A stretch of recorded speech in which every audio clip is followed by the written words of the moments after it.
Saudi अरब में इस साल हज यात्रा के दौरान 1300 से ज्यादा हज यात्रियों की मौत हो चुकी है। सऊदी अरब के स्वास्थ्य मंत्री ने यह बताया है कि हज यात्रियों की मौत की संख्या लगातार बढ़ रही है। भारत के भी 98 हज यात्रियों की मौत हो चुकी है। इसके पीछे गर्मी की वजह बताई जा रही है। इस साल सऊदी अरब में भीषण गर्मी के बीच हज यात्रा के दौरान मरने वालों की संख्या 1300 के पार पहुंच गई है।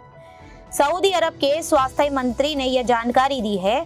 सऊदी स्वास्थ्य मंत्री फहद बिन अब्दुर्रहमान अल जलाजेल ने कहा है कि 1301 मौतों में से 83% अनधिकृत तीर्थयात्री थे, जो पवित्र शहर मक्का और उसके आसपास हज की रस्में निभाने के लिए तेज तापमान में लंबी दूरी तय करके आए थे। सरकारी टीवी अल अखबारिया से बात करते हुए मंत्री ने कहा कि 95 तीर्थ यात्री का अस्पतालों में इलाज चल रहा है, जिनमें से कुछ को इलाज के लिए हवाई मार्ग से राजधानी रियाद लाया गया है। एपी के अनुसार उन्होंने कहा कि मृत तीर्थ यात्रियों की पहचान प्रक्रिया में देरी हुई क्योंकि कई के पास कई दस्तावेज नहीं थे।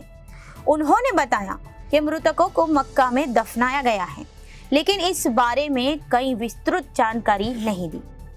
इस साल हज के दौरान 98 भारतीय तीर्थ यात्रियों की मौत हुई है। मृतकों में सबसे बड़ी संख्या में मिस्र के तीर्थयात्री हैं। मिस्र के 660 से अधिक नागरिकों की मौत हुई है। काहिरा में 2 अधिकारियों ने बताया कि 31 को छोड़कर सभी गैर पंजीकृत हज यात्री थे। अधिकारियों ने कहा कि अनधिकृत तीर्थयात्री के सऊदी अरब में भेजने में शामिल 16 ट्रैवल एजेंसियों के लाइसेंस रद्द किए गए हैं।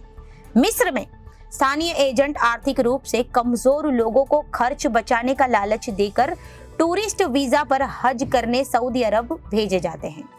रजिस्ट्रेशन न होने के चलते इन यात्रियों को हज की सुविधाएं नहीं मिलती। मिस्र के एक परिवार ने बताया कि इस तरह से हज करने गए उनके घर की महिला को मक्का की तपती गर्मी में 12 किलोमीटर पैदल चलना पड़ा था। बाद में उनकी मौत हो गई थी। अधिकारियों ने नाम न बताने की शर्त पर बताया है कि ज्यादातर मौतें मक्का के अल मुआई समय इलाके में आपातकालीन परिसर में हुई है। मिस्र ने इस साल 50,000 से ज्यादा अधिकृत तीर्थयात्रियों को सऊदी अरब भेजा था, लेकिन बड़ी संख्या में गैर पंजीकृत यात्री भी पहुंचे थे। सऊदी अधिकारियों ने गैर पंजीकृत यात्रियों के खिलाफ कार्यवाही करते हुए हजारों को वापस भेज दिया था, लेकिन कई मक्का और उसके आसपास के पवित्र स्थलों के पास तक पहुंचने में कामयाब रहे। इनमें ज्यादातर मिस्र के थे। इनके पास गर्मी से बचने के लिए कोई होटल नहीं था। हज के दौरान मौतें पहले भी होती रही हैं, क्योंकि इस दौरान कई बार 20 लाख से ज्यादा लोग सऊदी अरब की यात्रा करते हैं। इसके अलावा हज यात्रा के दौरान पूर्व में भगदड़ मचने की घटनाएं और महामारी भी फैल चुकी है, लेकिन इस बार जिस मात्रा में मौतें हुई हैं उसने सभी को हैरान कर रख दिया है। इस बार मौत की वजह सऊदी अरब में पड़ रही भीषण गर्मी बनी है। जॉर्डन और ट्यूनीशिया समेत कई देशों ने कहा है कि उनके कुछ यात्रियों की मौत मक्का के पवित्र स्थलों पर पड़ने वाली गर्मी के कारण हुई है। बुधवार को मुख्य मस्जिद के पास भारतीय यात्री खालिद बशीर बजाज ने बताया कि उन्होंने इस साल हज के दौरान बहुत से लोगों को बेहोश होकर जमीन पर गिरते देखा है। सऊदी हज अधिकारियों के अनुसार 2024 में 18.3 लाख से अधिक मुसलमानों ने हज किया, जिसमें 22 देशों के 16 लाख से अधिक और सऊदी के 2,22,000 नागरिक और निवासी शामिल थे।